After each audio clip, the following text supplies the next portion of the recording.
Bienvenidos a esta primera lección del segundo nivel de nuestra escuela de discipulado. Welcome to the first class of the second level of discipleship. A través de este nivel estaremos equipándoles de manera elemental, pero de una manera muy al día y práctica en cómo convertirse en un obrero de la obra del Señor. Throughout this level, we're going to be showing you ways how you can become a good worker for Christ with sensible and practical ways for you to do that. En este día estaremos tratando la lección que tiene que ver con la visión de aliento de vida, la visión de esta casa. Today, we're just going to be talking about the topic of our church's, Aliento de Vida's, main theme. Es importante que usted entienda cuál es la visión, cuál es el énfasis que Dios nos ha dado como iglesia, hacia dónde estamos enfocados, y de esa manera usted estará no solamente más informado, tendrá más paz y estará también mejor edificado. It's important that you understand the emphasis of our church, what we're striving for, the vision of this house. Cada iglesia tiene su énfasis en particular. Todas las iglesias están llamadas a predicar el Evangelio de Jesucristo. Each church has a special emphasis. Each church, we're all called to serve Jesus Christ. En el caso nuestro, Dios nos ha dado un énfasis específico. Aunque predicamos el Evangelio de Jesucristo, en eso no hay ninguna diferencia. Pero hay énfasis específicos y en este día estaremos tratando en esos énfasis que nos hacen a nosotros tener nuestro enfoque específico como congregación. This church has a special emphasis. We preach the word of God. That does not change. That's what we do. But we're going to be showing you the different specific areas in which we focus on. La visión es como el plano de una casa o un edificio que se va a construir. Nos permite ver cómo quedará, cómo se hará antes de que esté hecha. The vision of a church is kind of like the blueprints for a building. It allows us to see the finished product before it even gets there. Con la visión se puede ver más allá de los ojos. Con los ojos físicos podemos ver de manera limitada. Con la visión podemos ver más allá de lo que ven nuestros ojos físicos. Vision allows us to see things that aren't here and now. Our sight only allows us to see the things that are tangible in front of us now, but our visions lets us see far ahead. De igual manera, también debemos destacar que en la Biblia, 1 Corintios capítulo 12, nos habla de que hay diferentes dones y diferentes ministerios. The Bible teaches us in 1 Corinthians 12 that there are many different gifts and many different ministries. Pueden haber dos personas o muchas personas con los mismos dones y los mismos ministerios. There could be many people that have the same gifts or the same ministries, Y sin embargo operar de manera diferente. but they can work in many different ways. Por eso también dice allí 1 Corintios 12 que además de que hay diferentes dones, diferentes ministerios, hay también diversidad de operaciones. In that same chapter of 1 Corinthians 12, it expresses that not only do we have different gifts and different ministries, it also says that we have a diverse operating system. O sea, pueden haber, por poner un ejemplo, dos pastores con ministerios pastorales con dones idénticos. There could be two identical pastors with the same ministry to pastor, but two different visions. Y sin embargo desarrollar dos ministerios completamente diferentes. They can develop two completely different ministries. De eso estamos tratando. That's what we're talking about today. El énfasis que Dios nos ha dado como iglesia The emphasis God has given to us as a church, lo sacamos prácticamente de lo que la palabra del Señor dice. we get it from what the Word of God says. Por ejemplo, en el libro del profeta Habacuc, capítulo 2, versículo 2, dice la Escritura: escribe la visión y declárala en tablas para que corra el que leyere en ella. The prophet Habakkuk expresses it in this way in chapter 2, verse 2. Write the vision and make it plain on tables, that he may run who reads it. Ese mismo texto, si lo leemos en la Nueva Traducción Viviente, que es una versión bíblica diferente, dice: escribe mi respuesta con claridad en tablas para que un corredor pueda llevar a otros el mensaje sin error. Another version that explains it a little differently, I'm using the New Living Translation, says, "Write my answer plainly on tablets so that a runner can carry the correct message to others." Como personas que estamos en la carrera de la vida eterna, debemos correr y llevar el mensaje sin error. Lo que el Señor nos ha dado, ha puesto como encomienda, hay que llevarlo sin error a las personas. As couriers of the Word of God, we must strive to take the message of God without error. We have to take the Word of God just as it is.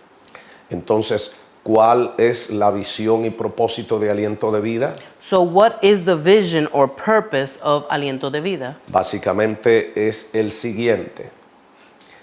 Bajo la unción del Espíritu Santo, ganando a New York, la nación y el mundo para Jesucristo, restaurando personas y familias, discipulándolos para el propósito de Dios en sus vidas. The basic vision is, under the anointing of the Holy Spirit, winning New York, this nation, and the world for Jesus Christ, restoring individuals and families, discipling them to fulfill the purpose of God in their lives.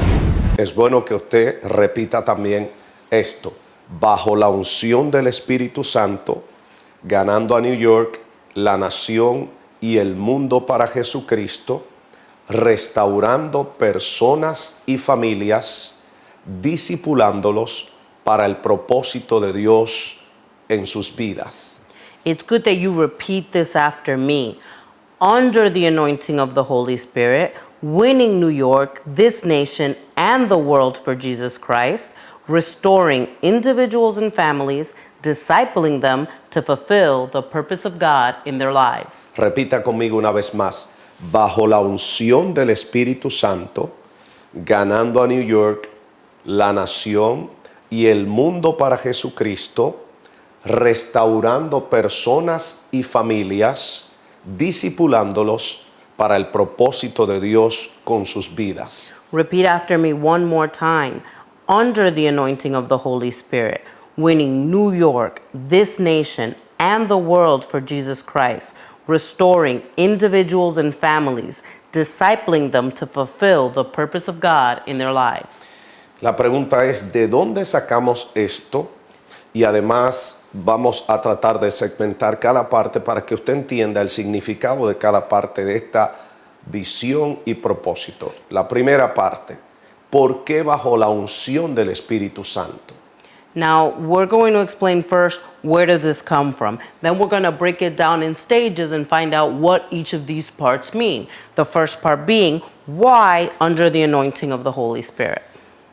Bajo la unción del Espíritu Santo, porque el mismo Señor Jesucristo, nuestro Maestro y modelo a seguir, así lo aseguró y así lo enfatizó, que Él estaba bajo la unción del Espíritu Santo. When we ask why under the anointing of the Holy Spirit, is because this is the model Jesus showed us. He himself said that he was walking under the anointing of the Holy Spirit. Por ejemplo, si usted busca lo que dice la palabra del Señor, va a encontrar en Lucas capítulo 4 los versos 18 al 19 que dice lo siguiente. Él dice, y está hablando el Señor Jesucristo, el Espíritu del Señor está sobre mí, me ha ungido para proclamar buenas noticias a los pobres, me ha enviado a proclamar libertad a los cautivos, a dar vista a los ciegos, a poner en libertad a los oprimidos y a proclamar el año de la buena voluntad del Señor. If you search the Bible, you'll find many instances of this. For example, in Luke 4:18 and 19, it says, and this is Jesus speaking, "The Spirit of the Lord is upon me, because he has anointed me to preach the gospel to the poor. He has sent me to heal the brokenhearted, to proclaim liberty to the captives, and to recover the sight to the blind, to set at liberty those who are oppressed, to proclaim the acceptable year of the Lord." Ok, note algo. El Señor está diciendo que el Espíritu de Dios está sobre él. El Espíritu Santo está sobre él y que el Espíritu Santo le ha ungido para. Importante, si el Espíritu Santo está sobre él, quiere decir que él está bajo y ha sido ungido por el Espíritu Santo, entonces él está bajo la unción del Espíritu Santo. Now, notice how the verse says this. It says, the Spirit of the Lord is over me. Notice that it says, the Spirit of the Lord is over me. If the Spirit is over him, he is under the Spirit. And not only under the Spirit, but in the following part of the verse, it says, under the anointing. He says, he has anointed me. So Jesus was not only under the Holy Spirit, but under the anointing of the Holy Spirit. El Espíritu Santo es sumamente importante en la vida de la iglesia y como iglesia nosotros queremos darle la importancia que él merece. No podemos hacer nada sin la dirección, sin la cobertura, sin la unción del Espíritu Santo. The Holy Spirit is an important part of any church, especially when we want to do what's right for the Lord. We want to first look for the Holy Spirit's direction. What way is he trying to lead us towards the Lord? Es importante que cada discípulo que el Señor levante en esta casa entienda la importancia determinante de caminar bajo la unción del Espíritu Santo. It is important that any disciple that comes from this church understand that it is important to walk under the anointing of the Holy Spirit. Es el mismo Señor Jesucristo que nos dice en el libro de los Hechos, capítulo 1, versículo 8, lo siguiente. Hechos capítulo 1, verso 8 dice: pero cuando venga sobre ustedes el Espíritu Santo, recibirán poder y serán mis testigos en Jerusalén, en Judea, en Samaria y hasta lo último de la tierra. The Bible is very clear about this. If we read in Acts chapter 1, verse 8, it says, but you shall receive power when the Holy Spirit has come upon you, and you shall be witness to me in Jerusalem and all of Judea and Samaria and to the end of the earth. Es vital que nosotros entendamos este concepto de Hechos capítulo 1, versículo 8. It is vital that we understand what it says here in Acts chapter 1, verse 8.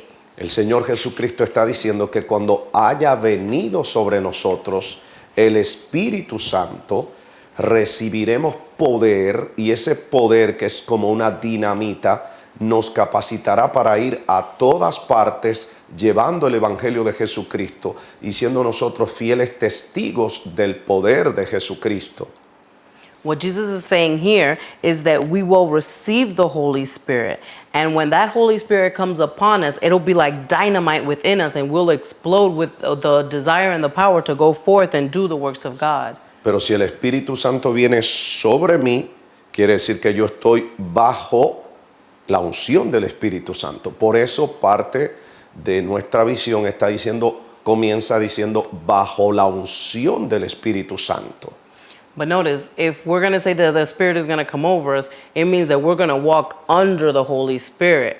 Y la Biblia le da un énfasis muy grande, muy importante, a caminar bajo la unción del Espíritu Santo. Por eso, como iglesia, queremos movernos, accionar bajo la unción del Espíritu Santo. Now, the Bible is very clear on the importance of being under the anointing of the Holy Spirit, which is why, as a church, we want to be constantly under the anointing of the Holy Spirit. Ahí en la lección, en el material de esta lección que ustedes tienen una asignación de buscar y escribir con sus manos lo que dice Juan capítulo 14, versos 16 y 17.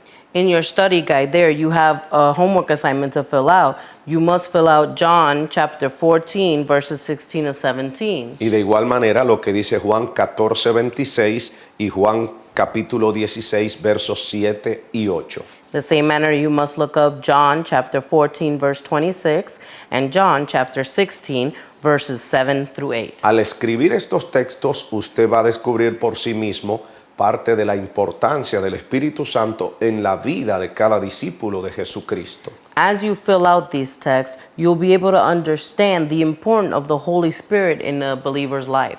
Ahora pasamos a otra pregunta importante.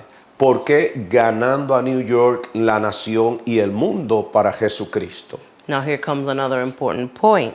Why winning New York, this nation, and the world for Jesus Christ? ¿De dónde sacamos esto? Where did we come up with this? Bueno, lo sacamos de la misma palabra del Señor. We got this from the same word of God. Es el mismo Señor Jesucristo que nos dice en Mateo capítulo 28, versículos 19 y 20, lo que es el gran mandato de la gran comisión. It's Jesus himself that talks in Matthew chapter 28, verse 19 and 20 about the Great Commission. En Mateo 28, versículos 19 y 20, el Señor Jesucristo dice, vayan y hagan discípulos a todas las naciones. In Matthew 28, 19 and 20, Jesus says that we must go and make disciples to all of the nations, Enseñándoles que guarden todas las cosas, así como yo les he enseñado a ustedes. teaching them to maintain all things just as I've showed you. Note que el énfasis del Señor es vayan y hagan discípulos. Notice that the emphasis that Jesus makes is to go and make disciples. Entonces, por eso nosotros estamos hablando de ganar a New York, la nación y el mundo para Jesucristo. That's why our emphasis is also to win New York, this nation, and the world for Jesus Christ. Porque para ser un discípulo primero hay que ganar a esa persona para el Señor. Because to make a disciple, you first have to win that disciple. Y una vez que los ganamos, entonces estamos en la disposición de discipularlos. And once we win, then we have the clear disposition to be able to disciple them. Al hacer esto, al hacerlos discípulos para el Señor, nosotros estaremos preparándolos para obedecer al Señor ciertamente. And in discipling them, we are preparing them to fulfill what God has for their lives. Ahora, ¿por qué New York, la nación y el mundo para Jesucristo? Now, why do we say New York, this nation, and the world for Jesus Christ? Porque si usted nota lo que dice Hechos capítulo 1, verso 8, nuevamente, va a encontrar que allí no solamente está diciendo que el Espíritu Santo vendrá sobre nosotros y recibiremos poder, sino que al final del verso nos habla de una estrategia evangelística. Now, if you notice what it says in Act 1, which we read before, it doesn't only say that the Holy Spirit will come upon us and that we'll be witness to him in Jerusalem. It also says that we're going to spread further. Hechos capítulo 1, versículo 8, dice, pero cuando venga sobre ustedes el Espíritu Santo, recibirán poder y serán mis testigos, y note esto al final, en Jerusalén, en Judea, en Samaria y hasta lo último de la tierra. Now notice what it says here in Acts 1:8. But you shall receive power when the Holy Spirit has come upon you, and you shall be witness to me in Jerusalem and in all of Judea and in Samaria and to the ends of the earth.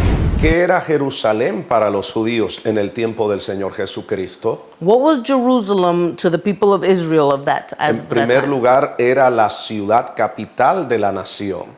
At first, it was the capital of that city. Pero en segundo lugar, y no menos importante, era la ciudad donde ellos residían, donde ellos operaban, donde ellos vivían. So it wasn't only the capital, but it was also the place where they resided, where they lived. Entonces, Jerusalén para nosotros es la ciudad donde habitamos, donde vivimos.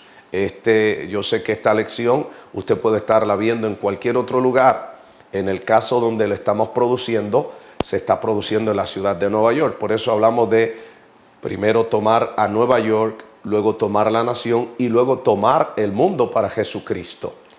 Now, when we speak about New York, it's because we reside here. This video may reach many other places. You can be seeing it in any other part of the world. But in our case, we're speaking on New York. Si usted nos estuviera viendo, por ejemplo, en Colombia, en la República Dominicana, en México, en Puerto Rico o cualquier otra parte del país, debe ser entonces la ciudad donde usted vive, ganando esa ciudad, luego la nación donde vive y finalmente alcanzando el mundo para Jesucristo. Now, if you were seeing us from Colombia or the Dominican Republic or any other nation, you'd first mention that city where you're in, then the nation where you belong, and then the world. La estrategia que el Señor Jesucristo ha establecido en Hechos 1:8 establece primero Jerusalén, luego entonces la nación y entonces estarán listos para ir afuera. O podemos hacer las tres cosas simultáneamente, al mismo tiempo. The strategy that Jesus gave us in Acts 1:8 is clear. First, he says Jerusalem, which was the nation, the city. Then he talks about Judea and Samaria, which is the surrounding nation, and then to the ends of the earth. We can do these things in stages, like first the nation, then the world, or we could do them all simultaneously. Bueno, aparece entonces otra tercera pregunta. ¿Por qué restaurando personas y familias? Then you may come across the third question, which would be why restoring individuals and families. La tercera parte de nuestro énfasis, de nuestra visión y propósito es restaurando personas y familias. Ahora, ¿por qué esto y de dónde sacamos nosotros esto? Now, the third part of our vision is simply that, restoring individuals and families. But you may wonder, where did we get this from? Si usted nota lo que dice Lucas capítulo 4, versos 18 y 19, si leemos el texto de nuevo, vamos a encontrar allí la justificación de este énfasis ministerial para nosotros. Now, if we go back to Luke chapter 4, verses 18 and 19, you'll find the justification of this. Dice allí, Lucas 4 del 18 al 19, el Espíritu del Señor está sobre mí, por cuanto me ha ungido para dar buenas nuevas a los pobres, y note esto, y me ha enviado a sanar a los quebrantados de corazón, a pregonar libertad a los cautivos, vista a los ciegos, a poner en libertad a los oprimidos y a predicar el año agradable del Señor. Now, if you notice the verse, Luke 4:18 and 19, it says clearly, the Spirit of the Lord is upon me, because he has anointed me to preach the gospel to the poor. He has sent me to heal the brokenhearted, to proclaim liberty to the captives, and to recover the sight of the blind, and to set at liberty those who are oppressed, to proclaim the acceptable year of the Lord. Note esa parte que dice, me ha enviado a sanar a los quebrantados de corazón. Una persona que está quebrantada del corazón tiene el corazón roto, y un corazón roto significa muchas cosas. Now notice this part of the verse where it says, he has sent me to heal the brokenhearted. The brokenhearted, that means their heart are literally broken and in need of restoration. Una persona que tiene el corazón roto significa que puede tener malas relaciones, significa que individualmente está quebrantado, está dolorido, puede estar afligido, puede estar pasando por situaciones emocionales, espirituales, físicas que no le dejan ser la persona que Dios quiere que sea. Now, someone who is brokenhearted can be going through emotional difficulties, mental difficulties, even physical difficulties. The point is that they're brokenhearted, so they can't fulfill the way God wanted them to run. Y si hay un miembro de la familia que tiene el corazón roto, esto va a afectar a la familia completa, porque la familia es un sistema donde si una parte de la familia está siendo afectada por algo, toda la familia va a experimentar también parte del quebrantamiento o las consecuencias de ese quebrantamiento emocional o espiritual o en cualquier orden que esté experimentando ese miembro de la familia. Now, if there's an individual that is brokenhearted, this person probably belongs to a family. And if one person in the family has some kind of broken heart issue, it will affect the whole family. Whether it is they will endure the consequences of this action or they will be part of the difficulty, they would all bring to themselves this hardship. So we need to restore the family as a whole as well. Por eso entonces la familia necesita ser restaurada. Pero para restaurar la familia hay que comenzar con alguna persona. Entonces, por eso nuestro énfasis en la visión y propósito es restaurando personas y familias. Now, if we want to restore the family, it's important to start from one place. We start from the individual. That's why our vision is restoring individuals and families. Usted va a notar que también este verso de Lucas capítulo 4, versículos 18 y 19, está diciendo algo más. Dice, me ha enviado también a pregonar libertad a los cautivos, vista a los ciegos, a poner en libertad a los oprimidos.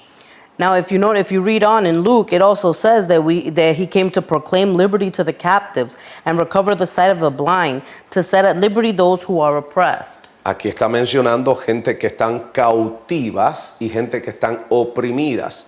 La cautividad es alguien que está preso, probablemente está hablando de gente que están endemoniados, gente que están bajo las rejas del poder de Satanás, y también está hablando de oprimidos, o sea, gente que están muy atacados, casi poseídos por Satanás también, que necesitan ser libertados y para esto necesitan ser restaurados como tales. Now, in this verse or this portion of the verse that we just read, it talks about people that are captive and oppressed. And when we're talking about people that are captive, we're talking about people that have been, seriously oppressed by the demon to the point where they are practically possessed. So these are people that are in need of liberation, and this is what we have to bring to these individuals. Por eso es tan importante entonces que entendamos este énfasis de restaurar personas y familias. Es parte de la encomienda que el Señor nos ha enviado, porque cuando una persona y su familia han sido restaurados, están preparados entonces para ser buenos discípulos del Señor Jesucristo. Now, this is why we have this emphasis of restoring individuals and families, because when we restore them and they are freed from all these things, is that we be able to disciple them to fulfill what God has for their lives. Entonces, a continuación va a encontrar que dice, escriba lo que dicen estos textos bíblicos, Santiago capítulo 5, versículo 16. Usted debe escribirlo ahí con sus manos, con su puño y letra.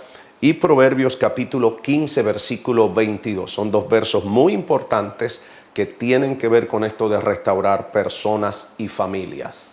Now, in your manual here, you'll come across another homework assignment that you have, and that's with your own handwriting here in pen and paper. You're going to find James chapter 5, verse 16, and Proverbs chapter 15, verse 22. Y pasamos a continuación a la cuarta parte o cuarta pregunta. ¿Por qué discipulándolos para? ¿Por qué esa palabra?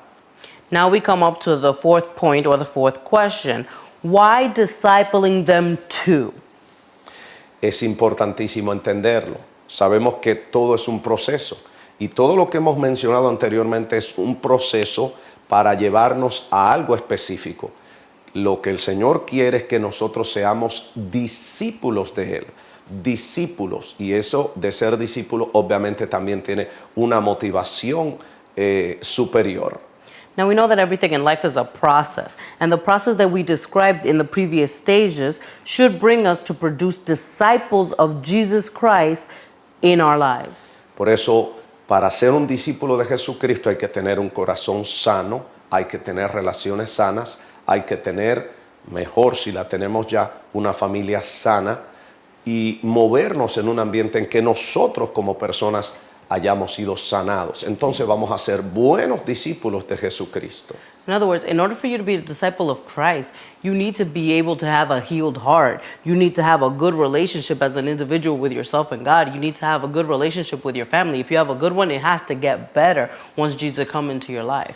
Y recordemos lo que el Señor ha dicho en Mateo capítulo 28, versos 19 y 20. Él dice, vayan y hagan discípulos a las naciones, o sea, discipulen a las naciones. Now, also, it's important that you see what we have in Matthew 28, 19, and 20. He's saying, go and make disciples to all the nations. Hay una pregunta que hacernos en esta hora. Si el Señor Jesucristo nos llamara a su presencia en este momento y nos preguntara, ¿cuántos discípulos has hecho para mí? ¿Qué respuesta le daría usted al Señor? ¿Qué discípulos le va usted a presentar al Señor? Now, this is a key question that we can ask ourselves now. If we came to the presence of the Lord in this very moment and Jesus came and asked us, okay, how many disciples did you make for me? What answer would we have for Jesus? How many people would we say? Mire lo que dice el Señor también en Juan capítulo 15, versículo 8. Juan capítulo 15, verso 8 dice, en esto es glorificado mi Padre, en que lleven muchos frutos y sean así mis discípulos. Now notice what Jesus says here in John chapter 15, verse 8. By this my Father is glorified, that you bear much fruit, so you will be my disciples. Algo que glorifica al Señor, que hace que el Dios Todopoderoso se sienta alegre, contento con nosotros, es que llevemos mucho fruto, y el llevar mucho fruto es evidencia de que somos discípulos de Jesucristo. Now, one way that the Father is glorified is that when we bear fruit. Bearing fruit is what makes us disciples of Christ. It is a proof that we're a disciple of Christ when we have fruit, which is more disciples. Por eso también en Juan capítulo 15, versículo 16, allí mismo en el mismo capítulo, pero en el verso 16, usted va a encontrar esto que dice el Señor, y esto es determinante. Él dice, no me elegisteis vosotros a mí, o sea, ustedes no me eligieron a mí, sino que yo los elegí a ustedes y los he puesto para que vayan y lleven fruto, y el fruto de ustedes permanezca, para que todo lo que pidan al Padre en mi nombre, Él se los dé. Now, in the same chapter 15, just verse 16, we see it even clearer. It says in verse 16, you did not choose me, but I chose you and appointed you that you should go and bear fruit, and that your fruit should remain, that whatever you ask the Father in my name, he may give to you. El fruto que el Señor nos ha enviado a dar, según lo que dice Juan capítulo 4, Juan 5, versículo 36, es que llevemos fruto para vida eterna, o sea, gente que alcance vida eterna. Y según lo que hemos leído acá, ese fruto es evidencia de que somos discípulos de Jesucristo.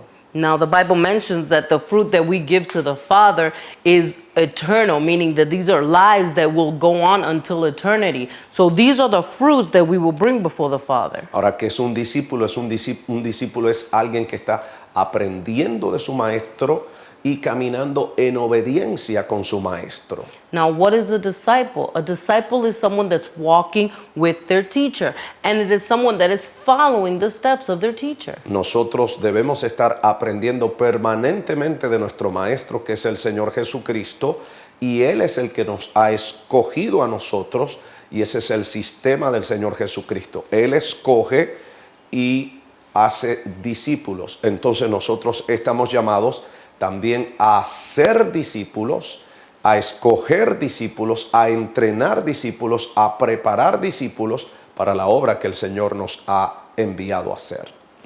Now, first you must realize that the teacher of all teachers is Jesus. He is the one that's going to teach us and, show us the way.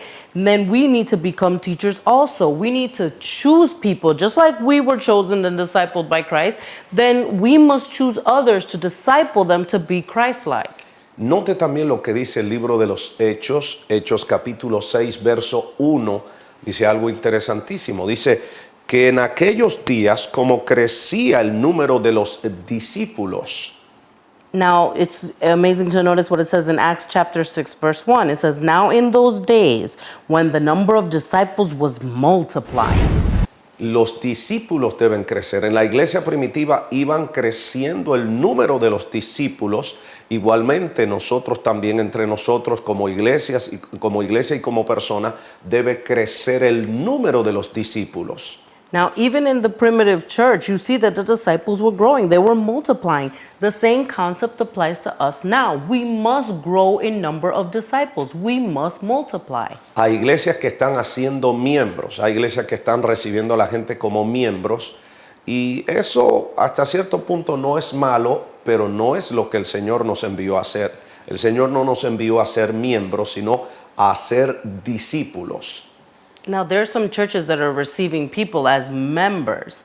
And in some way, it may not seem bad, but truly it has its limitations because God did not call us to be members of a church. He called us to be disciples of Christ. Cualquiera puede ser miembro de un club social, miembro de un club deportivo, miembro de una sociedad, miembro de cualquier cosa, porque los miembros tienen derechos y tienen privilegios. Los miembros están en un lugar hasta que le convienen, y cuando no le convienen se van del lugar, cambian de membresía, etcétera, etcétera. Eso es ser un miembro.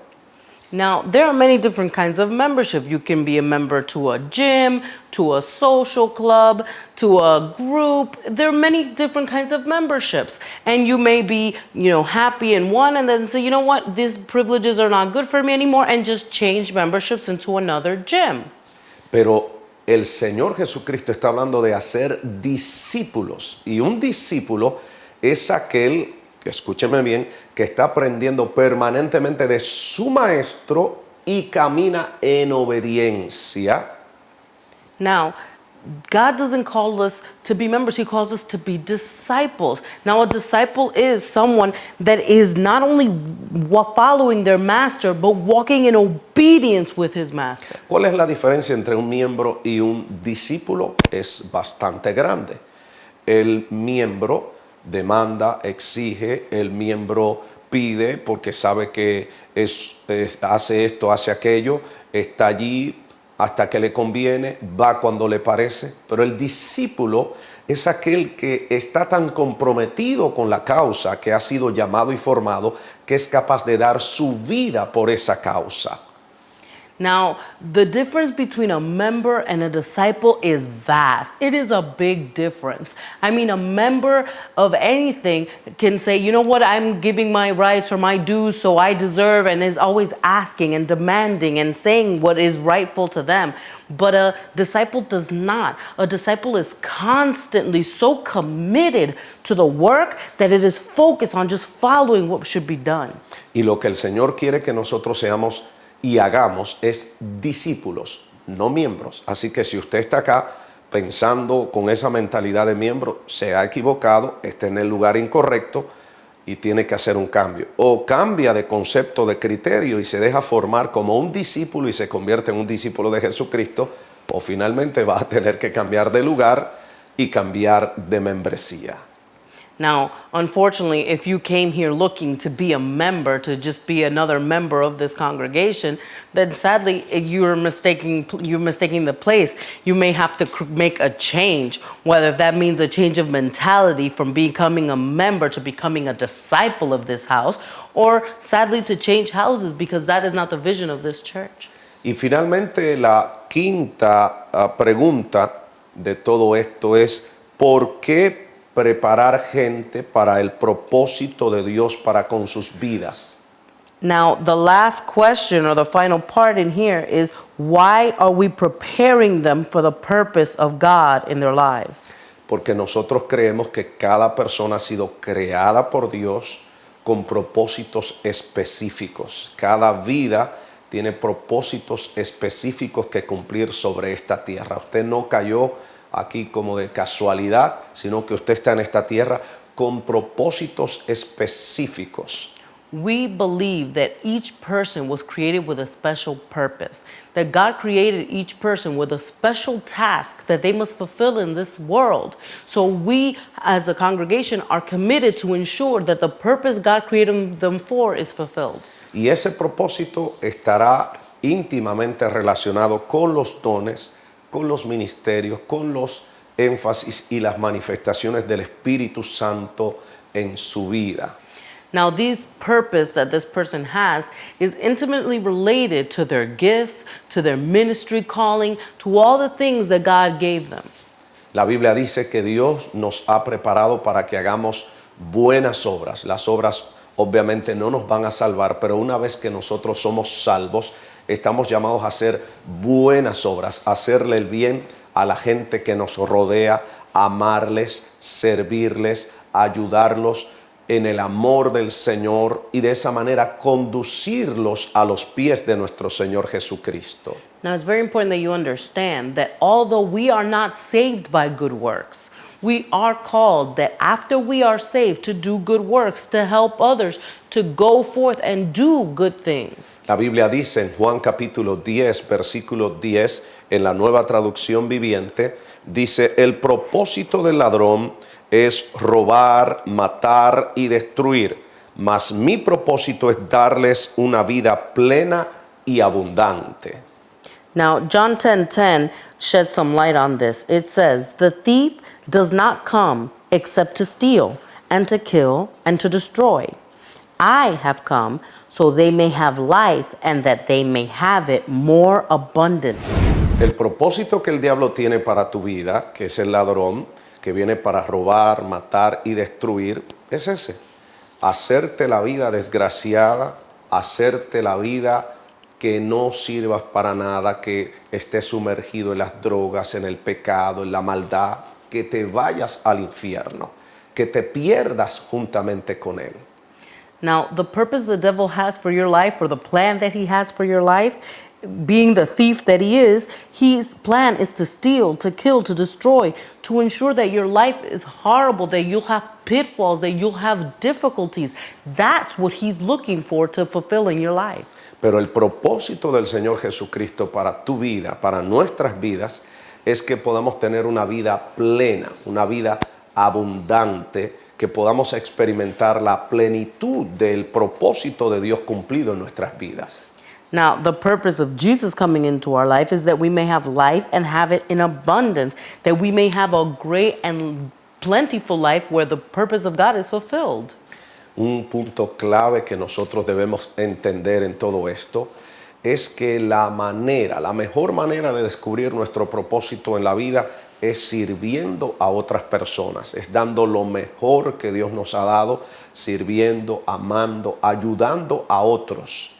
Now, one thing that we must have clear is that one way of our life being fulfilled is in the service to others. When we serve others, we ourselves are fulfilled. De hecho, una terapia que utilizan los, en este caso, salubristas mentales, entiéndase, psicólogos, terapeutas, psiquiatras, cuando saben que alguien tiene síntomas de que se está volviendo loco, es que los desconectan, tratan de desenfocarlo de sí mismo y los enfocan a servir a otras personas. Porque cuando comenzamos a servir a otras personas, a hacerle bien a otras personas, lo que sucede es que eso se va a transformar en un sentimiento de una bendición tremenda. Encontramos significación. No que nuestra vida no tuviera significación antes, sino que estamos descubriendo que nuestras vidas sí tienen un profundo significado cuando comenzamos a servir a otras personas. Now, one thing that we have to realize is in serving others, we are blessed.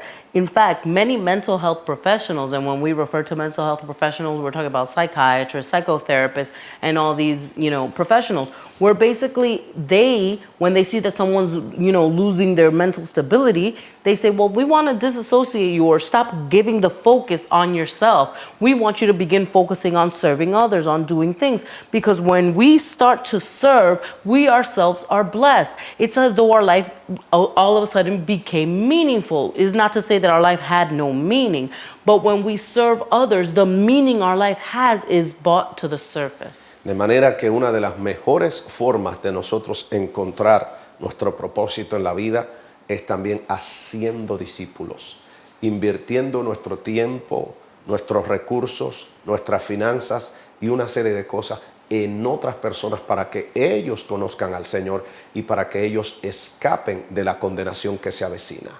Now, one way of realizing what the purpose of God in your life is doing just what God called us to do and make disciples. When we begin to make disciples and go forth and use the gifts that God gave us is when we realize what our calling actually was. Por eso es bueno ver lo que dice segunda de Timoteo capítulo 2, versículo 12. Segunda de Timoteo capítulo 2, verso 2, perdón. Segunda de Timoteo 2, 2 dice, lo que has oído de mí ante muchos testigos, encárgaselo a hombres fieles, personas fieles, que sean idóneos para enseñar también a otros. That's why it's good to do what 2 Timothy 2:2 says. That's 2 Timothy chapter 2, verse 2.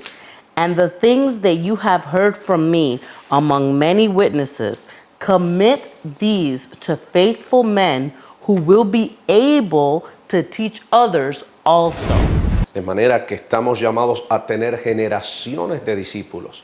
Pablo le escribe a Timoteo y le dice lo que has oído de mí.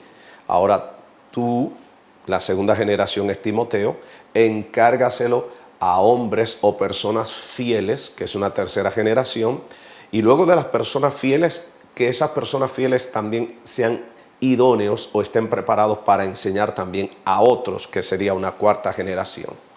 Now, this is basically what Paul was explaining to Timothy. He was saying, that which I taught you, you teach to others, and then those others will find faithful men that will teach it to others also. That would be the first generation being Paul, Timothy being the second generation, the faithful men being a third generation, and the others they teach would be the fourth generation. Usted y yo estamos llamados a eso. You and I are called to Y the para finalizar, pues qué tal si repetimos y recapitulamos lo que es nuestra visión y propósito como iglesia de esta familia Aliento de Vida.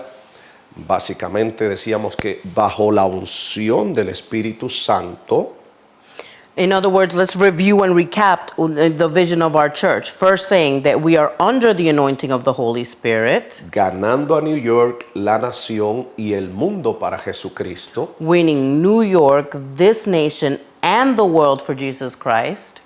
y está hablando también de que estamos llamados a restaurar personas y familias, It also speaks that we must restore individuals and families, discipulándolos discipling them para el propósito de Dios en sus vidas. to fulfill the purpose of God in their lives. Una vez más, ¿lo puedes repetir, por favor?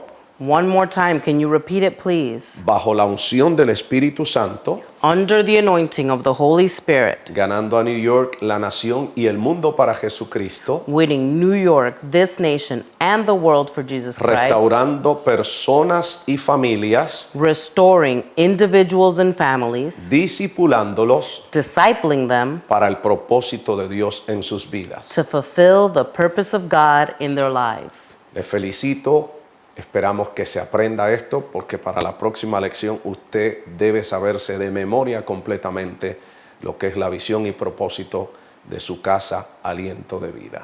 Now, congratulations. Now, I hope that by next week's lesson, you have this memorized, because it's important to memorize the vision of your home, which is Aliento de Vida. Será hasta la próxima cuando estaremos con ustedes nuevamente. Que el Señor les siga bendiciendo. So until next time when we'll see you again, may God continue to bless you. Bye.